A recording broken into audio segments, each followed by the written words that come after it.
casualties ravaged the ranks as the defenders were pushed inexorably southward, their morale eroding with every mile yielded. The myth of the impenetrable jungle had been turned against them, transforming the peninsula into a green hell of ambush and continuous withdrawal.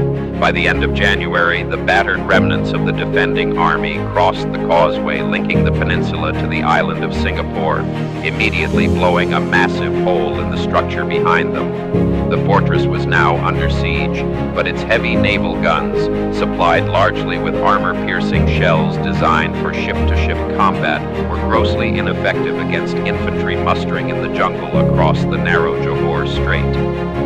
The defenders prepared for a final stand along a sprawling, poorly coordinated perimeter, their command structure fractured by internal disputes and a creeping sense of inevitability. General Yamashita, acutely aware that his own forces were dangerously overextended and running critically low on ammunition, recognized that a protracted urban battle could spell disaster for his campaign. He shifted his focus to the island's critical infrastructure, launching a concentrated assault to capture the central reservoirs. By seizing control of the water supply, the Japanese command effectively placed a ticking clock on the survival of the millions of civilians and soldiers trapped within the shrinking perimeter.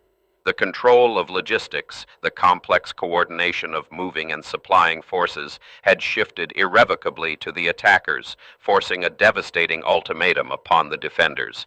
The breaking point arrived on February 15, 1942, a day that would echo in infamy across the British Empire.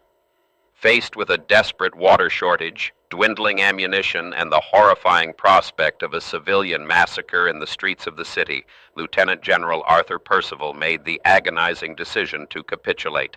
Marching under a white flag to the Ford Motor Factory, Percival formally surrendered his command of over 80,000 troops to General Yamashita.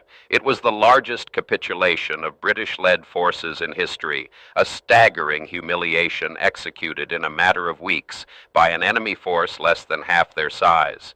The immediate aftermath plunged the surrendered forces and the local population into an abyss of brutality. Tens of thousands of British, Australian, and Indian prisoners of war were marched into captivity at Changi Prison, beginning a multi-year ordeal of forced labor, starvation, and systemic abuse. The occupation forces simultaneously unleashed a reign of terror upon the civilian population, particularly targeting the ethnic Chinese community in a series of massacres designed to eradicate any potential resistance. The impregnable fortress was transformed into an island